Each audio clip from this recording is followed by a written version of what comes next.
Hello friends and welcome back. Here's the TLDR. When teams only see through one lens, even their best ideas fail. Today I'm showing you the 360-degree thinking protocol that tests your innovations from all four critical perspectives, turning teacher-led ideas into sustainable success. A 7th grade team created an innovative peer tutoring program.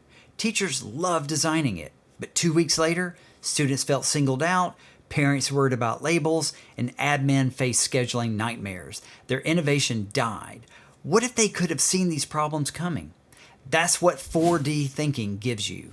Here's what separates innovative teams from frustrated ones. They test their ideas from every angle before launching, not because someone told them to, but because they want their innovations to succeed. Most teams design in 1D through their own lens, but students, parents, and administrators live in different dimensions. So the 360-degree thinking protocol uses physical movement through four perspectives to test your team's ideas before investing time and energy. In 20 minutes, you can spot the pitfalls, strengthen the design, and launch with confidence. Let's dive in. Here's the materials you'll need: chart paper, chart markers, and a timer. Setup is simple. 4 corners labeled student experience, teacher reality, team dynamics, and admin perspective. 3 phases transforms how your team thinks about their innovation. Phase 1, reveal your default lens. All the participants start in the center of the room. First question, which perspective do you feel most confident about? Quick hand raise for each corner, just gathering some data. Second question gets some movement going. So you say, move to the corner representing your biggest concern about implementing your idea. The clustering tells you everything. If your whole team huddles in, let's say, teacher reality, you know where their anxiety lives. One person briefly shares from each occupied corner. Phase 2, systematic exploration. This is where we're going to have groups rotating. So form groups where you stand. Each group starts at a different corner, rotating every 3 minutes or so. The question, looking at our innovation through this lens only, what do we see? In student experience, you might realize your peer tutoring program feels like public labeling.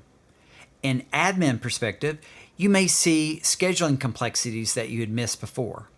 Here's a pro tip. The magic is in the constraint. By forcing yourself to see through only one lens at a time, you notice things that you may not have seen in your other perspectives. Phase 3, integration. Bring all the teachers back to the center. In a quick round, what surprised you most? Then the key question, how can we strengthen our innovation based on all 4 perspectives? Writing on chart paper, document the insights fast. This isn't about perfection. It's about seeing the full picture before you design and implement. Here are 4 quick fixes for common hiccups. Challenge 1, surface level thinking. You'll hear things like, students won't like it. Well, you pick a specific student. What's their name? Now walk me through their exact experience when they encounter our innovation. Or if they say, parents will complain, you respond, think of one specific parent you know. What exactly will they see or hear that might trigger their concern? The pattern is always make it specific with one real person, make it observable with actual moments, and make it sequential by walking through what actually happens. Challenge 2. Someone says, this is just going to show us that nothing works. You can reframe. Show us how to make it work. We're the designers here, and we can make the adjustments.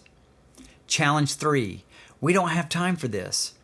You could respond, 20 minutes now saves 20 hours of problems later. Challenge 4. Teams see only problems. Add this question, what would need to be true for this perspective to support our innovation? It shifts from problems to possibilities. Let's look at some quick adaptations for different contexts. Let's say you're working with a large group, maybe the faculty. Use index cards for initial clustering, then form rotation groups or split into 2 parallel processes. How about this? Just have different corners for different types of innovations. Grade changes, use student performance, teacher workload, parent communication, and college readiness. Let's say that your teams might go virtual. Use breakout rooms as corners. People announce their corner before entering, and again, movement still matters. Let's increase our digital intelligence. Here are 3 ways that AI amplifies your 4D thinking. Blind spot detection. So you could say, our team designed and described the innovation, and then say, what might be missing from the student perspective? AI spots the gaps humans miss. Perspective deep dive. List 10 specific ways parents might react to name the innovation, both positively and negatively. This prepares you for real conversations. Integration support. Feed AI insights from all 4 corners. This will help modify our innovations to address all of these perspectives. You now have a protocol that transforms one-dimensional ideas into 4-dimensional innovations. Your ideas, tested from every angle, designed for success. This isn't about compliance or checking boxes. It's about teacher teams taking ownership of innovation and doing it right the first time. And as always, I have the protocol as a downloadable in the description below. Test your next innovation before you launch. Stop wondering why good ideas fail. Start thinking in 4D. Your students deserve innovations that actually work. Every perspective says subscribe, because when your teacher teams think in 4D, everyone wins. Hit the subscribe and let's transform educational one innovation at a time. Thanks again. I'll see you next time.